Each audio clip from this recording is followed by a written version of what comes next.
Hey Kingdom Millionaires, welcome back to the last video of the 3 R's: responsibility, release, receive. If you have not watched the previous few videos, definitely go back because that builds the foundation for this last part, receive. What God wanted me to share with this video is that a lot of us don't know how to receive His love. Therefore, we don't recognize His gifts. And because we don't recognize His gifts, we don't know how to operate. We don't know how to create from what He's given us already. A lot of this comes from trust. A lot of us have trust issues from the way the world operates towards us, the way that we see things, but we also have our own trust issues with God. Because we've had these expectations that have not been met, or we feel like they haven't been met. And so we began unknowingly, a lot of times, to have this disdain or this anger towards God, or this resentment towards God, or this bitterness or this disappointment that we operate from.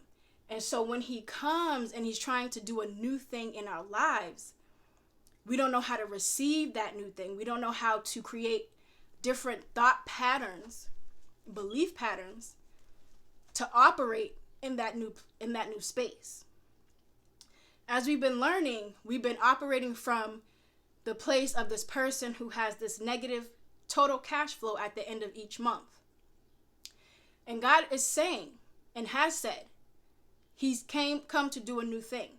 His word talks about how we are to go into fruitfulness in abundance, how we can get ourselves from that place of scarcity and limitlessness. But the problem is, as God speaks, because we don't trust Him, we don't follow what He's saying, and we remain in this place, creating more disappointment, more anger towards God, because we think it's His responsibility only to increase us, but it's not. We both, as a partner, both of us have parts and roles to play in us and our ability to increase. So I want to go to Exodus 15:23 and Exodus chapter 16:3. This is where God brought the children of Israel to the place of the wilderness. And remember, they came out of Egypt. Even though they were in slave-like conditions, some of their needs were still met.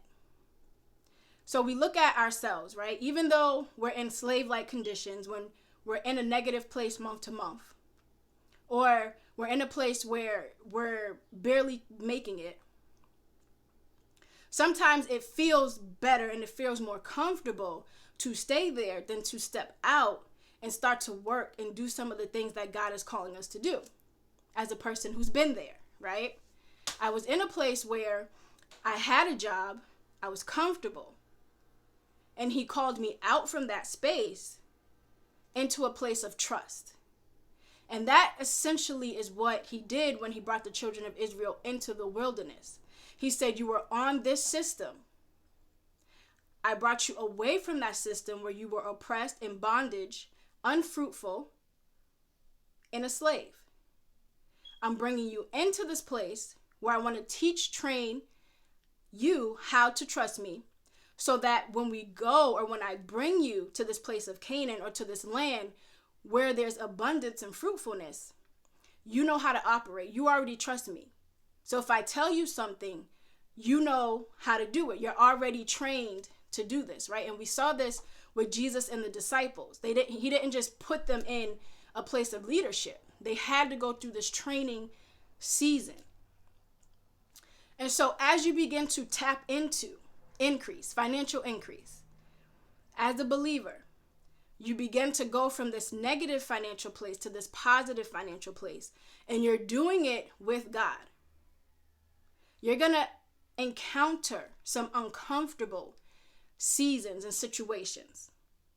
This is the bridge. This is the discipleship, where God is teaching you and training you to trust Him for the more, or for this place that He has for you. And so in this place, God brought them out of the Red Sea experience into this wilderness place. Their first test, if you may, to see where their way of thinking was, they came and they didn't have water for, I think it was about 3 days. They began to murmur and complain. They did not call out, they did not seek God, they did not ask him. But if truth be told, right, they didn't really know God. They didn't really have an intimacy with God. Moses had an intimacy with God because he met Moses before he called him. And then that whole experience with Pharaoh was Moses partnering with God. So Moses had an intimate relationship with him. Moses knew God. But the children of Israel had yet to experience that place of intimacy. And so I would say it was only right that they probably felt some type of way, right? Although they just seen the Red Sea experience and all of these things, right? They should have had some type of foundation, some type of sense to say, okay, God just parted the Red Sea and killed off our enemies. Let us seek him for the next way. So I can kind of see both sides. And a lot of times that's where we are. We want this new place. We want this, God calls us from, right? Or he's telling us that we have the ability to produce, to be fruitful, to walk in a place of abundance. And we start to experience different things. And we get into this place where we look at the experience as negative versus an opportunity to have an encounter with God and to grow deeper in intimacy with him. And a lot of that comes because of the lack of trust we have for him. And the limited understanding of his love for us. And how out of his love, he's already deposited everything that we need. He's already given unto us everything that we need. What happens in the place of intimacy, in the place of worship, is that he reveals it. He reveals what he has given. But because we don't put ourselves in that intimacy and that worship with him, because we lack the trust, the provision and what's there and what's needed never gets illuminated. Because the place of worship and intimacy is the only place that can get illuminated. That revelation can flow forward, that instruction. And so as Moses cried out, God showed him where they can get a drink from. It was there all along, but Moses had to seek him. And that's what he was expecting the children of Israel to do, to come and seek him, right? For the next provision. And so when you're looking at this negative balance, or this barely getting by balance, or even if you're in a place where you want to increase, you want to begin to seek him, because everything you need to do so is right there. But in that place of intimacy and worship, it will be illuminated or revealed. And then you're able to continue forward until you have the next encounter. And so after God showed them where the drink was, literally the next chapter, they came into another experience, but with food. They were hungry. And they continued the process of murmuring all the way through. We see for 40 years they didn't make it into the promised land, this first generation, and etc.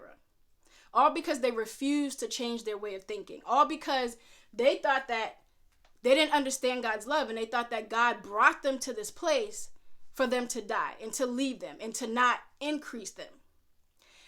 And what God is saying is that a lot of us are in this place where we're looking at these negative bank balances. We're looking at, our cash flow, our finances, and we're seeing that we're in this space where we think we can't get ahead. And we begin to look at God. That affects our relationship with him. That affects our trust with him. That affects the way we see his love for us. That affects the way we can receive what he's already deposited within us. And it keeps us stuck. Because the life that needs to flow through, that revelation, that instruction can't flow. Because we're in this place of doubt and fear. We're operating from flesh. We're looking externally when we need to be looking internally. And we need to be in this place of intimacy and worship with him to be able to receive. And so I would just encourage everyone, if you're in a place where your bank balance this month, last month, this year, last year was in a negative, don't do another thing. Begin to get in his presence and form this place of intimacy through your worship so that you can receive the instruction of how to increase. Remember, God's love is unconditional.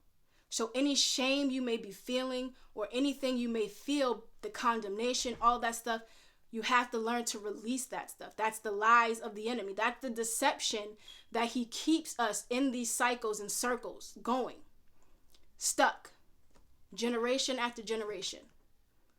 God is not in those places operating. He sees you from the place of vision, from the place of the plans he has for your life.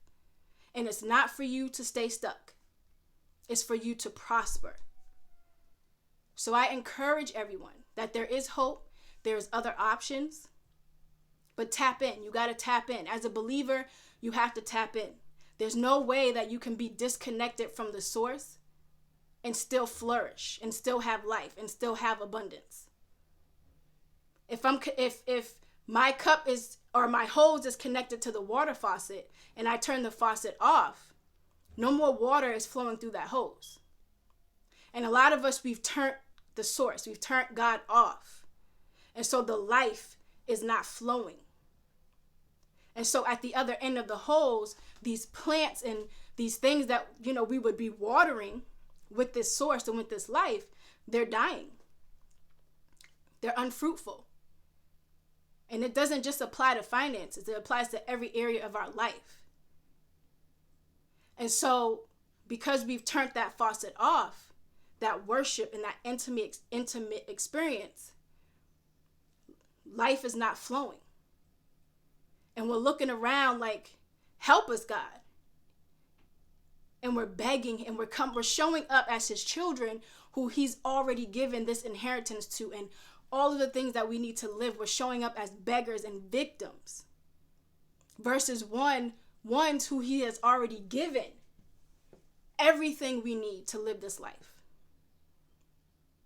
So if this is you today, I encourage you, I invite you to click the link below so you can get access to the academy, and I can help you with your flow of thinking. I can help you turn this faucet back on so that life can begin to flow again. Be blessed.